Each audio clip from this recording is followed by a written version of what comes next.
Welcome to Moments with Marianne. This is your host, Marianne Pastana. And we're here today with special guest, Jill Henry, who's here to share with us her new book, Well-Being. Move into energy balance through meditation, the chakras, the 5 elements, and Feng Shui. So welcome to the show, Jill Henry. Thank you very much, Marianne. It's such an honor to talk with you about your new book. What inspired you to write this? Well-being is a child of an original book I wrote in 2004 called Energy Source Book. And Energy Source Book was published on the market for until about 2016. And then it was not reprinted.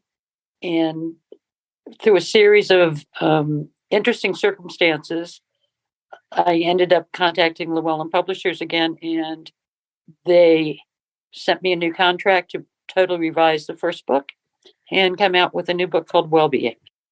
Well, I'm so glad we're here talking about this because it seems that the topics that you have in your book are pretty much evergreen, especially when we talk about stress and understanding the energy of stress. They're more so relevant today, I believe, than they were actually 20 years ago. I think there's more, people are more aware of the stress in their lives, and they're more aware of maybe there's something I can do about it rather than, oh, I'm stressed. Well, yeah, you're stressed, and let's see if there aren't some things you can do to de-stress that don't involve changing your husband or your workplace. Life is stressful right now, but there are a number of things you can do to de-stress your life. Well, you start off the first chapter by talking about coping strategies for stress and change. So, how do we identify really what's stressing us out? I think a lot of people may have an idea, but maybe some of us don't. So, how do we know what's stressing us out and how to change it? The first step is to become aware of your thoughts. And that comes a little bit later than the first chapter, but it is to become aware of your thoughts and not react to your thoughts. Because stress is an emotional reaction to something we're thinking. And most of the time, we're thinking about the past or the future. We're thinking about the past and what he said to me and what she said and how that day went, or we're thinking about the future and about I'm not sure I can get this done in time, or I wonder if my child is okay. We don't settle, and we follow those thoughts into emotions, and those emotions stress the body. So that's probably 80% of our stress is emotional. Then there's also the stress of a car accident, an illness. That's also induces stress. And there's even ways to be well even if you are ill. It goes back to our thoughts and whether we react to them or not. And I like how you talk about, it could be something as simple as our breath. And I think a lot of times people don't think of that. The book Well-Being has over 50 exercises, and we name them practices rather than exercise, because exercise has this connotation, oh, I have to exercise now. A practice is something that you do so that you can, that you enjoy doing, that enhances your life. So there's over 50 different practices that ultimately, from one advantage or another, decrease stress. From one viewpoint or another, decrease stress. Bottom line, physically,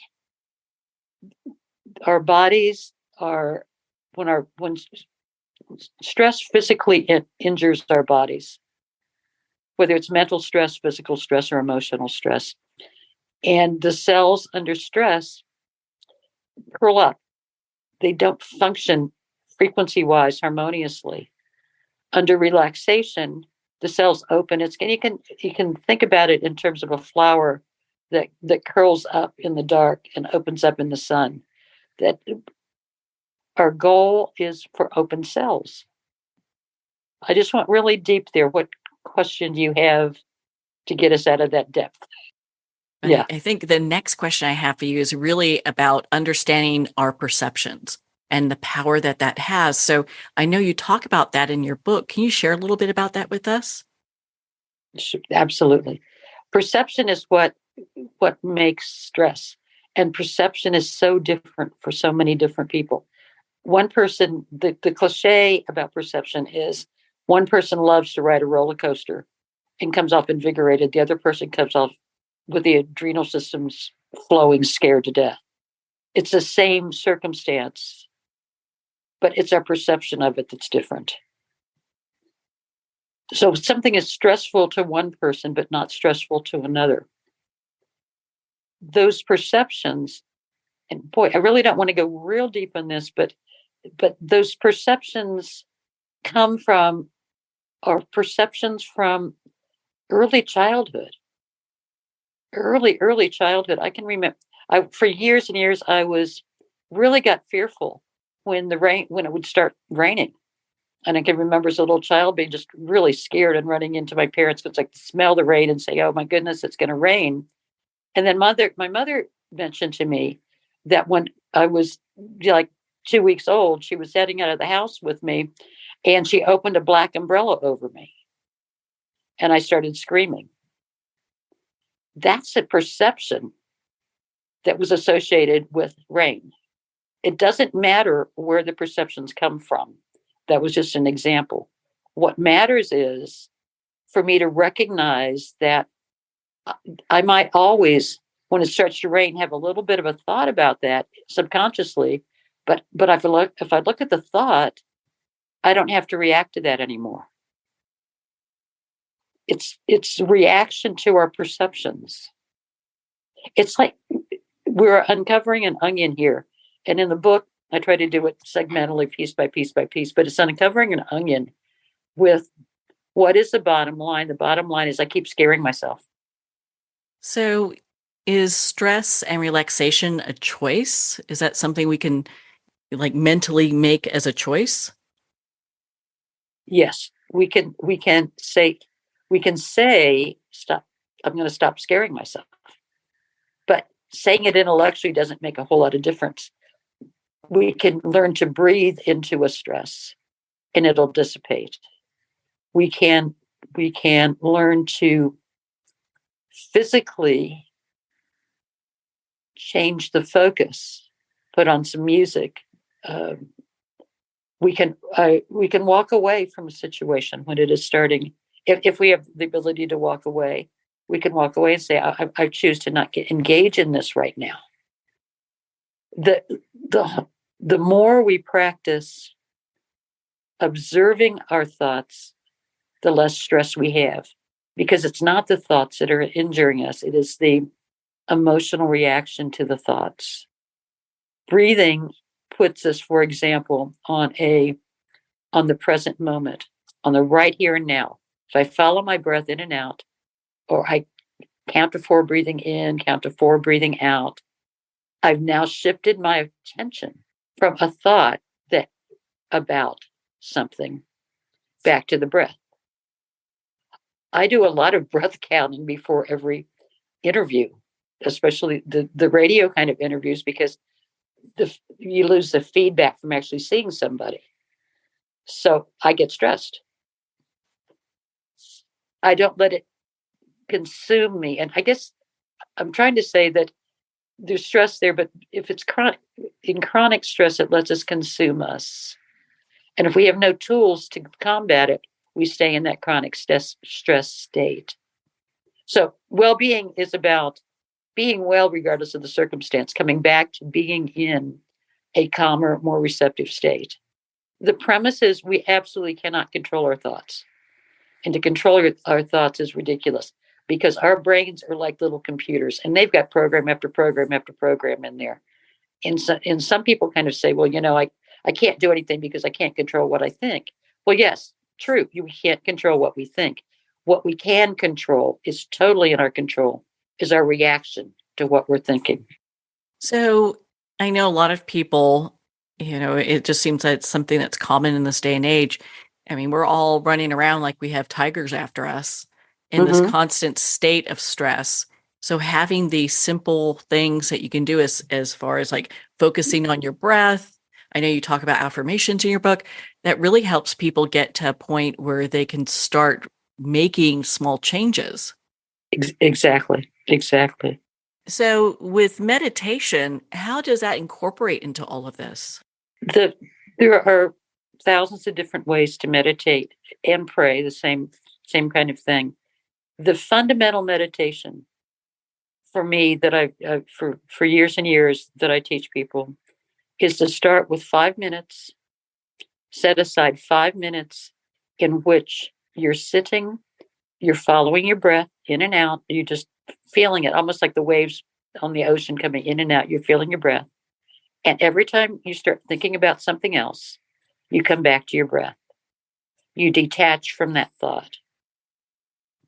Steve Levine, in a book called A Gradual Awakening, had a beautiful metaphor for that. It's like sitting at a railroad crossing, and a train's going by, and every thought is a boxcar, and we're sitting waiting for the train to finish, and all of a sudden we jump into a boxcar, and that boxcar may be what we're going to plan for dinner tonight, and another boxcar may be remembering how somebody was angry at us, and another boxcar, and we're way down the track before we realize we're just sitting here waiting for the boxcar, waiting for the train to finish. 5 minutes a day, sitting quietly, observing your thoughts will significantly change everything in your life. In your book, you have so many resources that people can use to work through meditation, which I was real impressed with. What are like one or two that you'd like to share with us? The first one is what we talked about, the mindful, it's called mindfulness meditation, just sitting for 5 minutes. That once you get it, once you realize that you don't have to respond to every thought, and that most of the time the thoughts are future thoughts or past thoughts, then that expands to 15, 20 minutes a day. And that's when it becomes really impactful in your daily life. And even going back to that practice of mindfulness, one of the handy things to do with it is when you are sitting there thinking, following your breath, you have a thought, label it. Is that a future thought or a past thought? That gives you a sense of where you are in the scheme of things, because peace comes in the present moment, not out of the future or the past. As far as other techniques of meditation, I pretty much do a laundry list in the book of different types of meditation. But meditation really is what helps you detach from the stresses in your life. It's anything that will help you. I'm going to use some medical terms now. Stress involves the sympathetic nervous system. That's a fight or flight. And we're all like cavemen, fighting and fleeing. The parasympathetic, in the sympathetic nervous system, the immune system never has a chance to function. The cells are just depleted by all this fight or flight. Anything that brings you into the parasympathetic nervous system, to me, is a form of meditation. The parasympathetic is the one that says, it's okay now. I'm having fun now. I'm okay now. When the parasympathetic nervous system comes into play, it is basically a rest and relax system. And the immune system then comes into full front. That's why we can feel invigorated on vacation, because we're not worried about the past or the future. We can do that type of vacation just mentally in our minds. So, roundabout answer to your question, if going out in nature calms you down, do that. If for a while, I alternate between just sometimes singing, doing my own karaoke at home, to more formal meditation. Qigong is a beautiful movement meditation. So is yoga, is meditation and movement. The book hopefully will give you enough ideas and enough theory that you can go out and find your own path.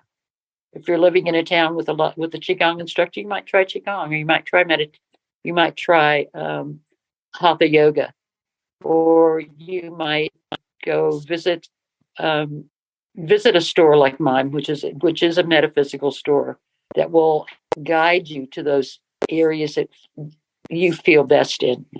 In your book, you share about the energy of the chakras. And I think we're in such a great period of time where really science has proven that we're all energy.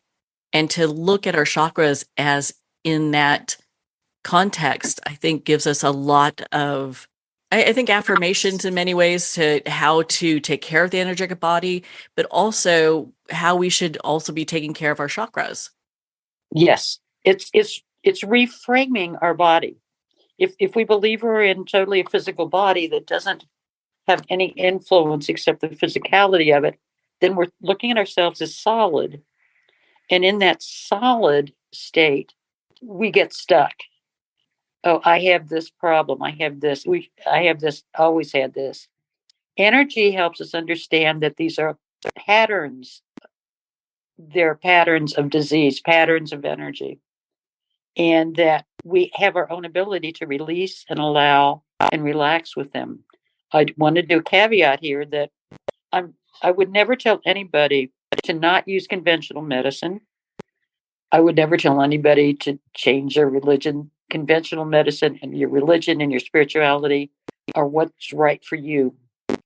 I will say that looking at the body and mind as a frequency rather than a solid is compatible with all religions and does help as an adjunct way to let the body help itself if you're in a state of dis-ease, not disease, dis-ease, disease. Because going back to it, the immune system is what heals us. And all interventions in healing ultimately result in the immune system functioning well enough to heal. So there, I didn't mean it to sound like I was dictating something. That's no. No, I appreciate you taking the time to go over that because I think it makes such a difference to hear, your thoughts around this. I mean, your book's just amazing. And one of the things that I was real impressed with, your book, you talk about working with our mind body type to balance our energy. So what does that mean? That is out of Ayurvedic medicine. And in India, in centuries ago, Ayurveda, Vedic medicine, started looking at the body, not just to cure the physical body, but to look at it as a mental type also, so that the body mind type is a combination of our emotions and our body. Vata has too much energy in the solar plexus, that's its chakra. And Vata is usually a person that is really stressed out and angry. Chakra is a fiery energy. So one of the ways to help that is meditation to calm down or to eat foods that calm the fire. Fire foods are like wheat and grains. Calming foods are the water foods, more melons.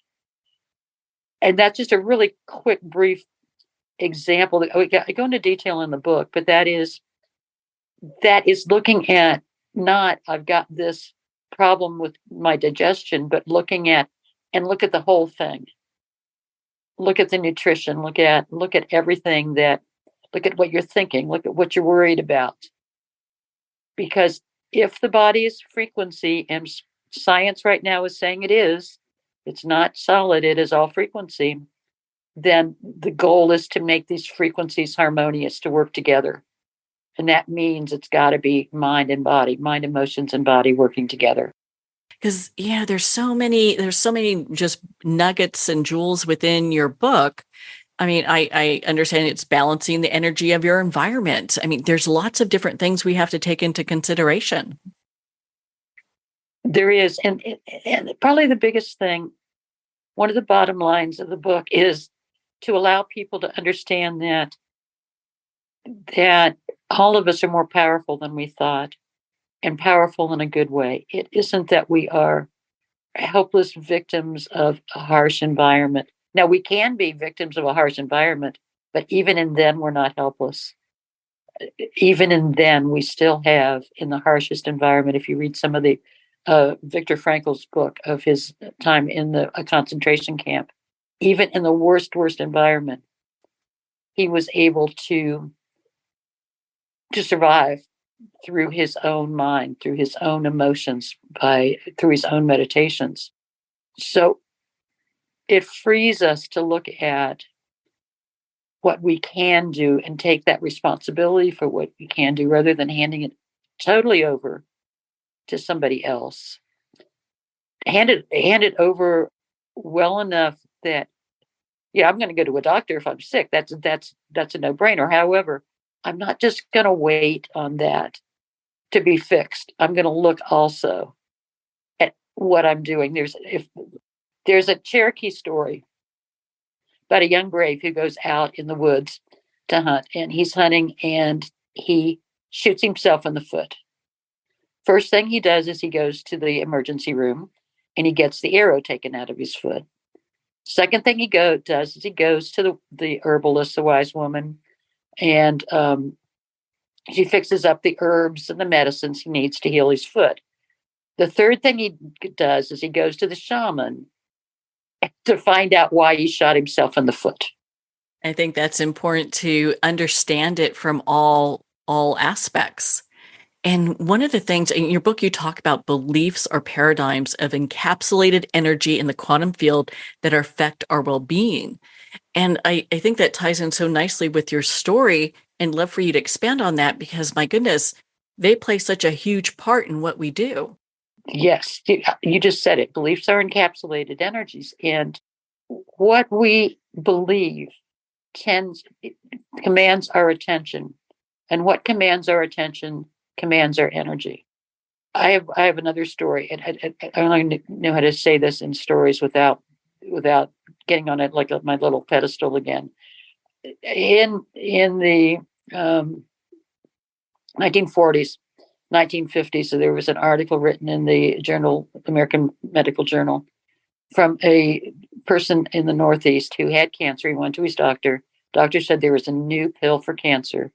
It's really wonderful. The guy took the pill, and the cancer was released. However, a month or two later, an article came out and said the pill did no good.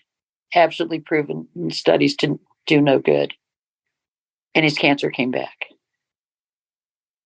The placebo effect in medicine is responsible for over half of cures when somebody's just doing a placebo. And at the turn of the century, physicians gave out just sugar pills right and left. Our beliefs are really, really powerful because our beliefs influence the frequencies of the cells. I'm not saying to discount any diagnosis. I'm not saying to not do anything but try to think yourself out of it, because that doesn't work. You have to feel yourself back into health. And that feeling yourself has to do with the energies and the frequencies and the meditation in your beliefs, creating our own realities by what we believe, by our thoughts. And the beauty of that is, once I understand it, I can change. I change my thoughts and my reality changes. Is it possible for us to kind of clear out old beliefs? Yes. Yes. A number of people right now, including myself, are working with a little thing called the amygdala. And the amygdala is a little part of the brain at the brainstem that is, like, in layman's terms, a little computer. That's where our beliefs are stored. So that something happens and then we get a belief about it, and the brain says, well, this happened. And the amygdala says, okay, I got it. I'll make that file. So that if this circumstance comes up again, I'm going to react the same way. I'm going to believe the same thing. And there are ways to help that amygdala send different messages. And and this is going to sound, the true scientist is going to, if they hear this, is going to just shrug their shoulders. I picture the amygdala as little computer dudes and dudettes in a little computer room. And when I get relaxed enough and I get enough information, I can go into that computer room and say, hey, wait a minute, I used to believe that, but I don't think that's true anymore. I don't think I want to believe that anymore. I don't think it's true there's scarcity. I think I want to believe there's some abundance here. And I watch your little amygdala go to work and go, oh, okay. And the light comes on and they go to the computer and they change the program. And it actually does work if you're in the right frequency state. So much good information to explore in your book, Well-Being. Jill, where can our listeners connect with you and be part of your community? 2 places. One is a new website that I just started with this book. It's resourcesforwellbeing.com, mountainvalleycenter.com. Well, Jill, thank you so much for taking the time to be on the show with us here today. I appreciate your invitation. Well, thank you, Jill. It has been such an honor to spend this time with you and to talk about your new book, Well-Being. Well-Being is available at Amazon, Barnes & Noble, and everywhere books are sold. And if you don't see it on the shelf, just ask for them to order it. And remember, please support our indie bookstores. Well, on that note, we're going to pause here for a quick moment, and we'll be right back after these messages.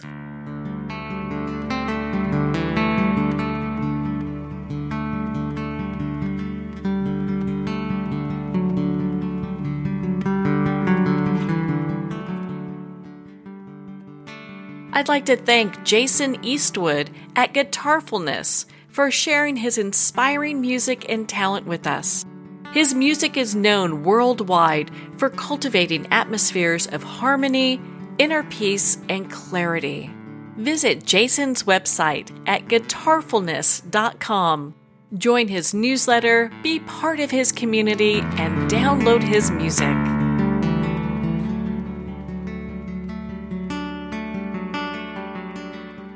Well, we're at the end of our time today. I'd like to thank everyone for tuning in. You've been listening to Moments with Marianne, where we make every moment count.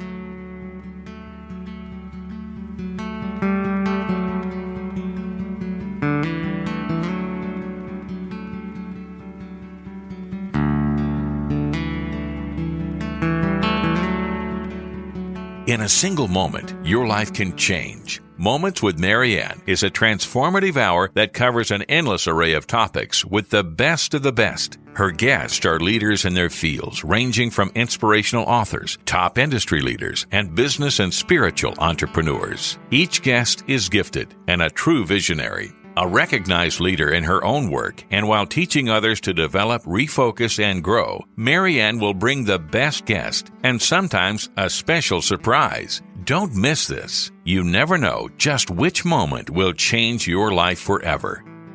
Make sure to tune in and visit momentswithmarianne.com for more information.